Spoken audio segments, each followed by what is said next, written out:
Hey everybody, welcome to this week's Q&As. It's Thursday morning, so hopefully everybody had enough time to get their questions in, but let's jump in and see what we got. First up, Jason Guffey just wanted to follow up on our discussion from last week about troubleshooting PC stuff.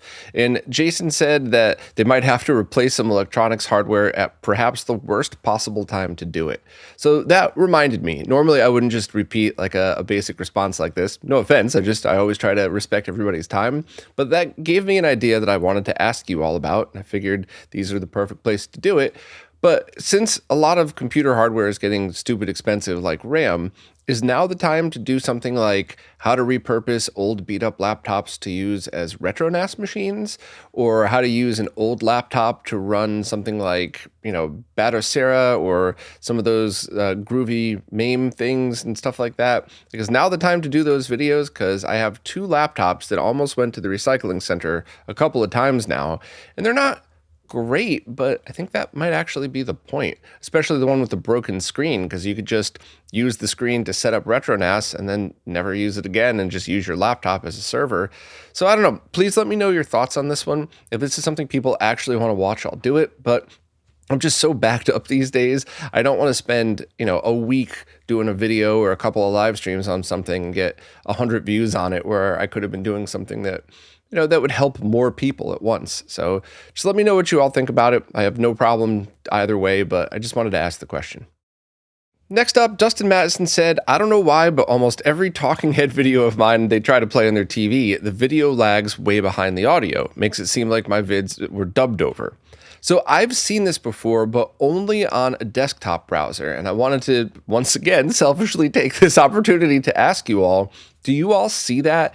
And what exactly are you using when you see it? For me, it was always a web browser on my PC, and it drove me nuts a couple times because I'm checking my settings, I'm doing the clap test, slowing things down in Premiere, and I couldn't figure out what was going on until I realized it was just YouTube and the web browser. And I don't remember how I fixed it. I don't know if it was like a web browser update that did it or an audio driver or something, but I've never really had that problem on TVs. I do have a weird green tint issue that happens every once in a while on my decade-old OLED, but I don't know what that's all about. That might be something to do with 4K 60 video and the HDMI cables, or I don't know. That's a separate issue, but I wanted to ask because is this a problem people run into? And if so, what, did you fix it? What was it? And what hardware exactly are you using? A Fire Stick, a Roku box, a PC connected to your TV, because that would certainly explain part of it. But yeah, that drives me crazy, and I want to get this stuff right, and I always try to improve. And audio is the one thing that I've gotten way more annoyed about, because I'll go back and when I pause between spots, if there's any like mouth noises or anything like that, especially if I've been drinking tea while trying to record this to keep my throat coated, I hate that stuff. It's like nails on a chalkboard, and it makes me, I don't know if anybody else has heard this expression, but it gives me the douche chills to think that somebody might be listening to me and having to deal with that. So audio is huge for me these days, and I spend a lot of extra time with every video I do trying to improve it. So yeah, please let me know. Dustin did have an actual question, though. On Facebook Marketplace, there's a 40-inch Mitsubishi CRT that can be RGB modded, but it's around 240 pounds, and it's 2.5 hours away. So what would I recommend to do to prepare transporting a big CRT like that? So first of all, decide if you actually want it, because one of the things that a lot of people deal with, myself included, is they want the biggest CRT ever so they could fill most of their field of vision and have it set in a nice spot, and use it for light gun games and all the amazing reasons you would want it. But if you have a 20 or even a 27-inch TVs are heavy, but I have no problem lifting it up over the metal rails of the wheel rack that I put them on. I've always kind of been strong for a fat guy, but still, even 20-inch CRTs, your average person could lift without problem, but there's no way you're safely lifting a 40-inch by yourself. Even if you're strong enough to actually do it, the chances of it falling on you, you twist at the wrong thing and hurt your back, it's not something people should do, even people who could easily lift 240 pounds. So you have to first prepare yourself by thinking, is this really worth it to me? And many people listening, the answer is yes, of course it is. But ask yourself that first, because I recently passed on an amazing Sony that I actually don't think could be RGB modded, but it was one of those incredible XBRs from the 90s that was ridiculously expensive, and it came with a subwoofer and all that stuff, but it was about 240 pounds, even though it was only a 32 inch. And I just went, I can't deal with this. I have amazing CRTs here now already. I would love to have owned it just for the heck of it, but that's a lot of weight to deal with on something like that. So number one, definitely, are you prepared to deal with something like that? And like I said, the answer is probably yes for a lot of you. You have a dedicated corner, you're never going to move it after it's modded, etc. But other than that, for the transport itself, soft cushiony things, because plastic on these old CRTs is brittle, and especially those black curved tube Sonys, they have the plastic piece in front, and all models from the 13 inch to the 36, that starts to snap off. So put it on something that's got a little give. Don't just put it directly in the bed of a pickup truck or something like that. And then also put something soft on the screen. One of the CRTs I transported years ago, I thought I had it all strapped in, and it ended up falling directly on the glass, and my heart broke, and I picked it back up, and there was absolutely no damage at all, but there could have been. So that's hard lesson learned right there. So yes, and then strap it down really well, and wheels wherever you possibly can. Get a wheel rack, even like a wheel cart, even a fold-up one like a dolly, and same thing, cushion the sides and the back, strap it in really good. But yeah, that's about it. I mean, it's a lot of work to deal with giant CRTs and arcade machines, but if this is something that's important to you, it's totally worth it, but know what you're getting yourself into. So hopefully I answered the question the way you wanted it to, but I'm certainly pulling from my own personal experience. Sillycat wants to connect a GameCube DOL-001, the originals with a digital port on the back, to a RetroTink 4K. Which way provides superior performance, a component cable or a good HDMI adapter? I would absolutely say getting something like a Carby, because what you're doing is getting a digital to digital signal from the GameCube to the RetroTink 4K, and that'll get you the best possible signal from it. Now, what you definitely want to do is turn off any deinterlacing on the Carby itself. So if 240p and 480i are sent, they're not scaled to 480p. They're sent as the original 15 kilohertz signals. And I think you need the remote to do that, but it's a one-time thing, and then you never have to worry about it again. And that will allow you to have the RetroTink 4K take care of everything, which is exactly what you want in that scenario. They also have a PS2 that they plan to connect to the RetroTink 4K, so ideally they'd like to use the component video input for that. However, their priority is max quality for the GameCube. Well, that's perfect, because while, yes, of course, a true digital-to-digital mod like the RetroGem for the PS2 does get you the best possible quality, just getting HD Retrovision shielded component video cables for the PS2, when you run that through the Tink 4K, it's very close. Now, if you said, I'm a game reviewer that does deep dive analysis, if you're Digital Foundry, you want the HDMI mod, period. But if you're somebody who just wants to enjoy games in the best quality possible, I personally would just use a component video cable because of cost.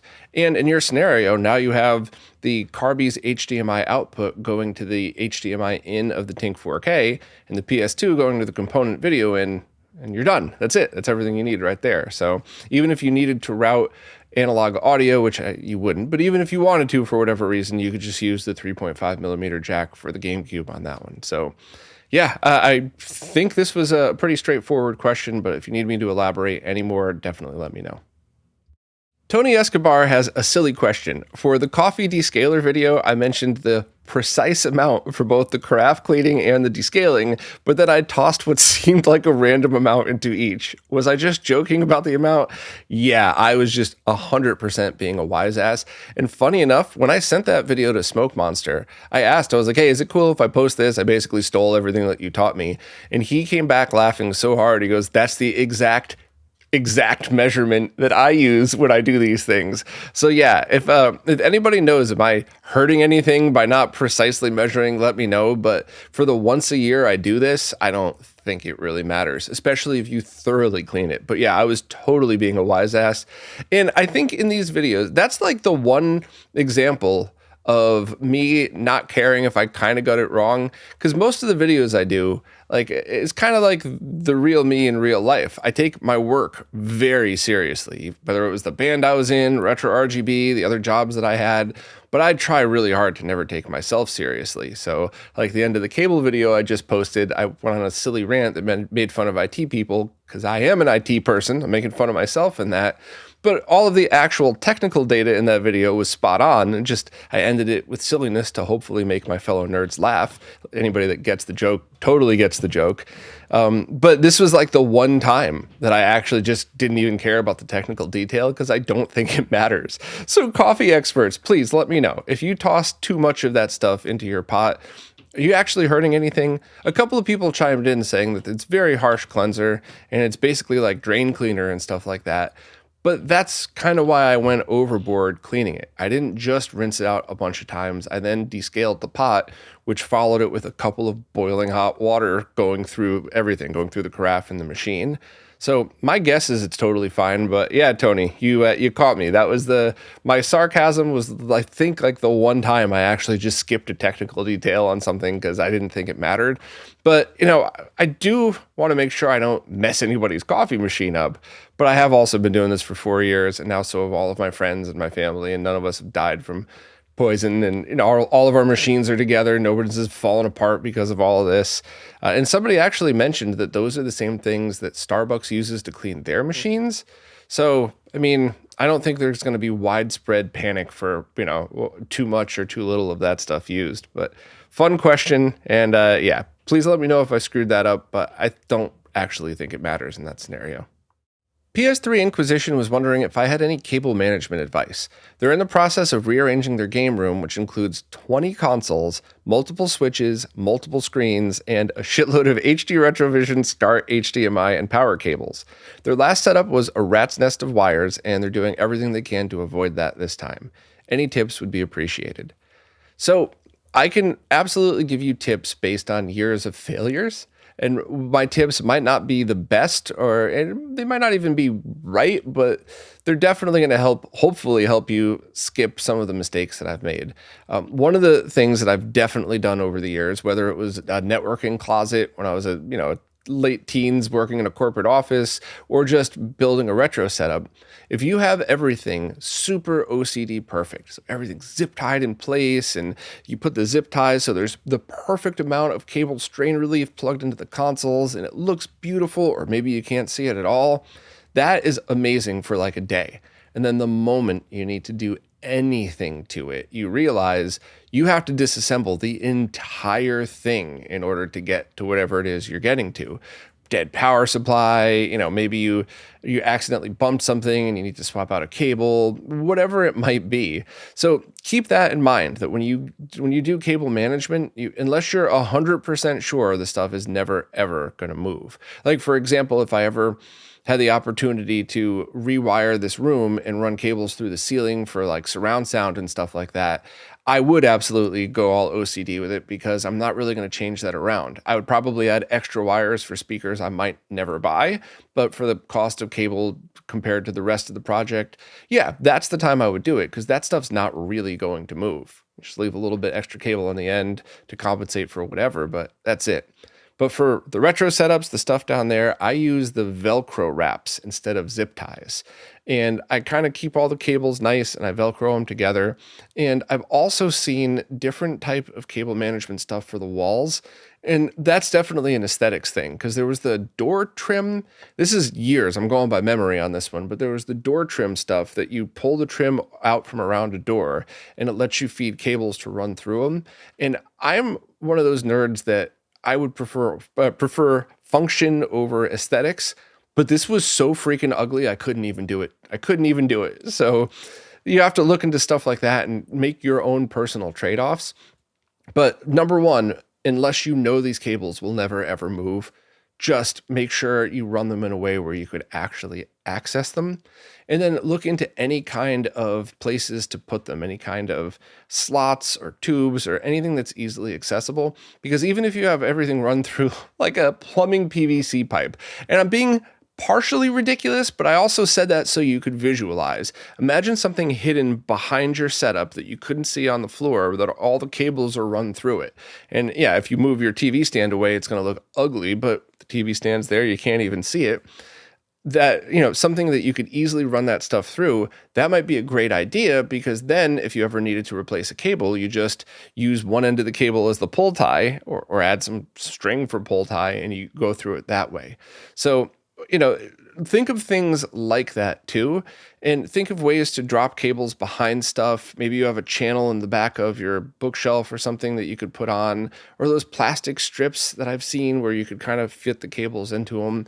But yeah, I basically would just say that, run it all very carefully. Just make sure the cables are accessible. And if anybody has any tips on stuff, things to run cables around a door that aren't insanely ugly, please let us know in the comments. I actually want one for the bathroom area over here, because there's no plug next to the wood burning stove that I have with a built-in fan. So you may have seen it in some of the videos, but I have to run the cable around the bottom of the wood burning stove, over the floor, around the trim of the door, and into where the power plug is. And it's just ugly and weird and sitting there. I would love to actually build that in, and until I could redo the ceiling in the room, I can't run a cable down to put an outlet right there. So yeah, if anybody has any of those tips, I'm interested. PS3 Inquisition certainly interested, and I imagine a lot of other people listening, even if they don't need to do wire management now, would want to know, just for future use. And one polite reminder, on YouTube, don't put any links, any URLs, otherwise it'll auto delete it and I can't even see it in the held for review bin. So if it's an Amazon thing, say check out, name of product on Amazon, and you can even put that little code that usually starts with a B that's in the Amazon URL.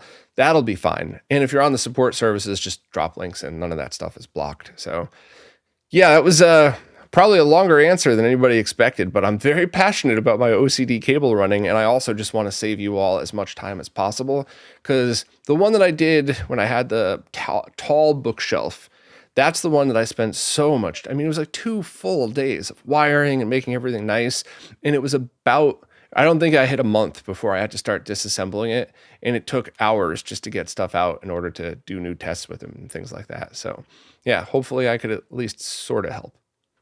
Diego wanted my advice on a video scaler topic. Their current setup is all HDMI, Mr. Mega SG, Super NT, Analog Pocket, Switch.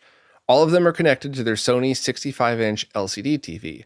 They've been looking at scalers lately, the Tink CE and the Morph 4K, to avoid using their TV scaler.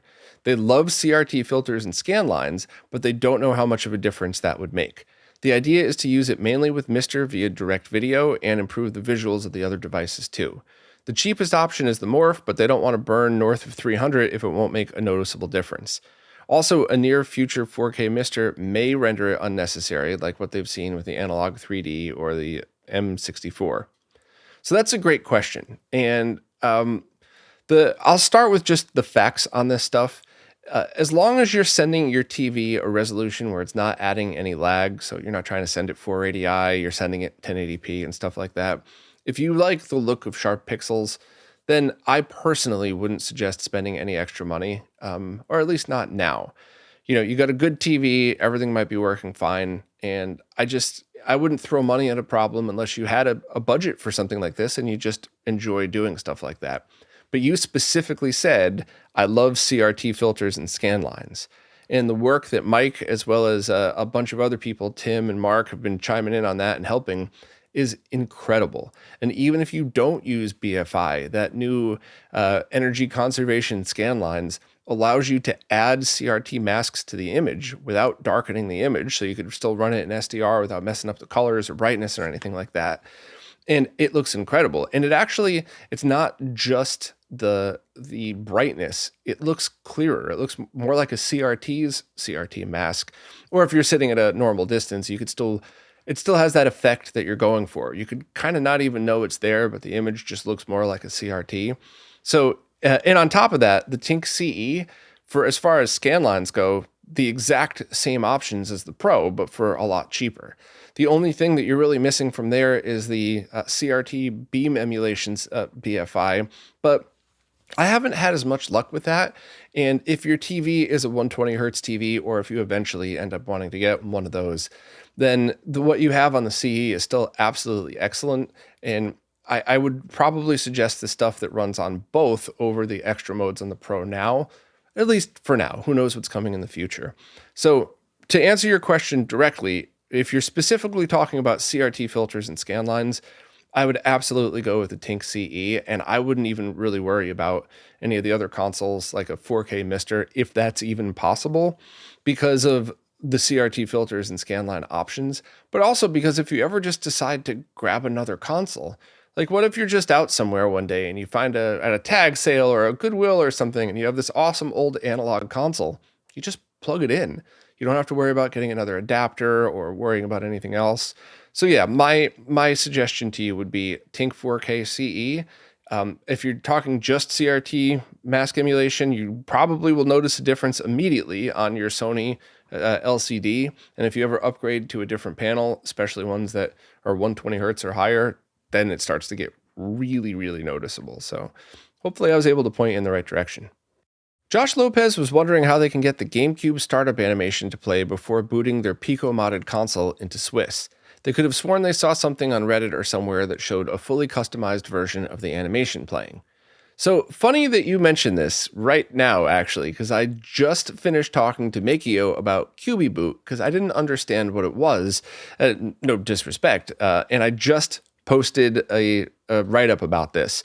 I was actually going to do it after I was done recording these, but I figured finished it up and I posted it now so I could have it linked for you. But essentially, this is something that accomplishes two things.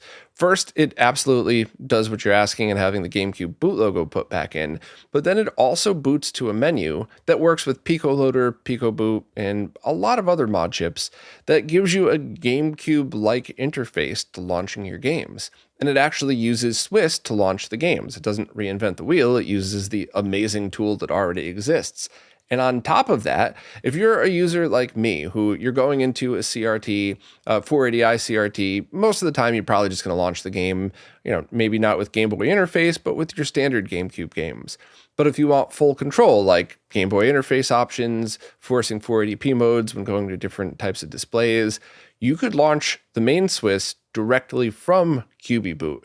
So it's kind of like the perfect solution for many people, not everybody. A lot of my friends go and access all of the crazy Swiss options for every game they play, which is also a great way to go about doing it, by the way. But yeah, that's definitely what I would recommend. And give it a try and see. It's completely free, and it's something that's definitely worth trying. And if for whatever reason you don't like it, you could just go back to booting into Swiss instead. But I thought at first that project, which I'll talk about more in the roundup next week, but I thought at first that it was just putting the boot logo back, which is neat, but I had a lot of stuff I want to write about, so I was like, oh, I'll get to it. And then a couple of other people were asking about it, so that's when I reached out to Mako, sorry, I get everybody's name wrong, but yeah, and that's when I was really, really impressed, and I was like, oh, I have to write a post about this. This is really cool. So I will leave a link for you in the description to it, a fresh post that just went up on RetroRGB, and hopefully that'll answer the rest of your questions and link to a bunch of other stuff. And of course, I'll talk about it on the roundup next week. Well, that's it for this week. As always, if you have any questions at all, please just ask them wherever it is that you support in the latest Q&A post, because the way the services work, it's kind of hard to figure out what's a new question on an old post. Plus, like you saw today, I like just scrolling through and answering them as if we were hanging out together at an expo or something. So any questions you want, fire away. And as always, thank you to everybody who participates in these, everybody who supports in absolutely any way. You're all awesome. Thank you so much for helping keep this all alive, and I will see you next week.